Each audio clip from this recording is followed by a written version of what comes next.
a lovely summer evening, and in Crosspatch Cottage, Mr. Grumpy was at home. He sat down in an armchair and picked up a book. And then, do you know what he did? He tore all the pages out of it. Every one. Mr. Grumpy can't stand books. He has a shocking bad temper. In fact, he's quite the most bad-tempered person you can imagine. Grumpy by name and even more grumpy by nature.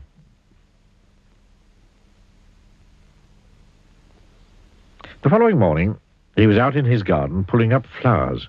He couldn't stand pretty flowers growing in his garden. When out of the corner of his eye, he saw a figure.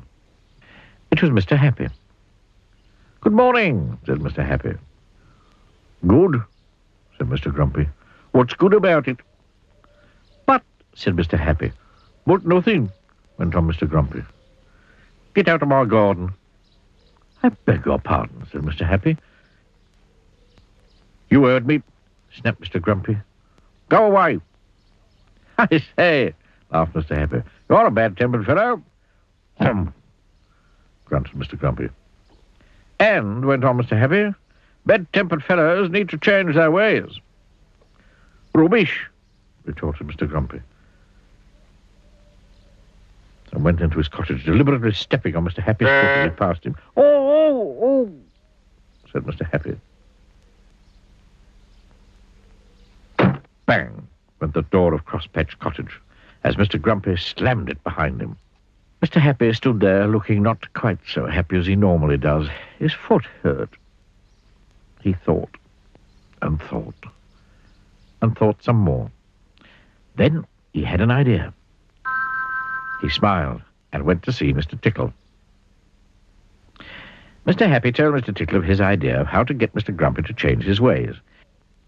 And Mr. Tickle grinned the sort of grin that goes from ear to ear. That is, if you have ears, which he doesn't. Oh, he grinned, rubbing the hands at the end of those extraordinarily long arms of his together. That sounds fun. That afternoon, Mr. Grumpy went to town, shopping. He walked into Mr. Meat's shop. Mr. Meat was a butcher. "Give me some sausages," snapped Mr. Grumpy, "and be quick about it." Poor Mr. Meat, who was frightened of Mr. Grumpy, did as he was told. But as he was doing as he was told, something appeared through his shop doorway. Do you know what it was? It was an extraordinarily long arm belonging to... Well, you can guess who it belonged to, can't you?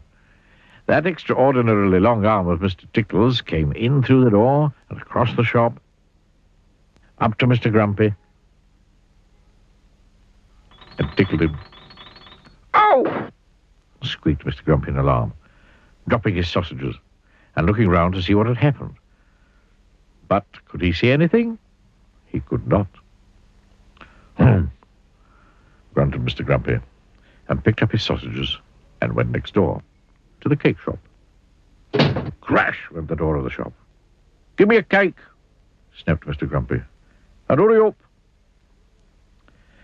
Poor Mrs. Fairy, who sold cakes, was frightened of Mr. Grumpy, so she did as she was told. But as she was doing as she was told, guess what happened? "Oh!" squeaked Mr. Grumpy, dropping his cake and his sausages. He just could not understand what was happening. And the same thing happened at Mr. Daly's, the newspaper shop, and Mrs. Humbug's, the sweet shop, and at Mr. Bottler's dairy, and at Mr. Packett's, the grocer's. It went on all afternoon. And all afternoon, Mr. Grumpy kept being tickled.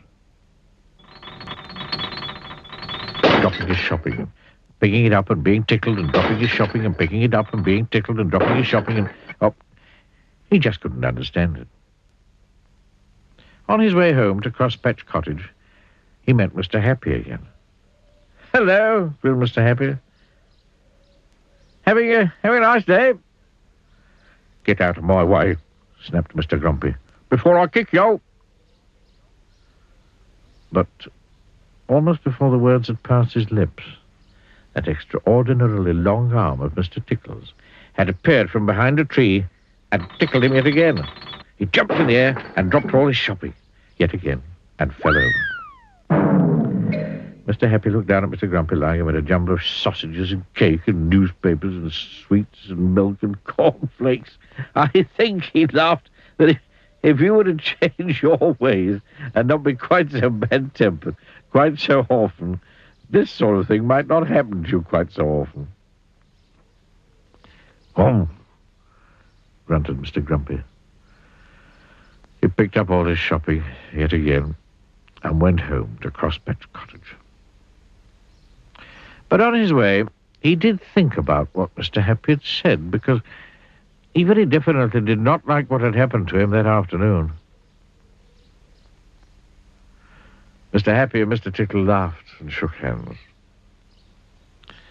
And so after that, Mr. Grumpy did try not to be quite so bad-tempered, quite so often. And the more he tried, the less he found he was tickled. And so he tried more and more. And these days, he's quite a changed person. Why, only the other evening, he picked up a book. And you know what? He only tore out one page.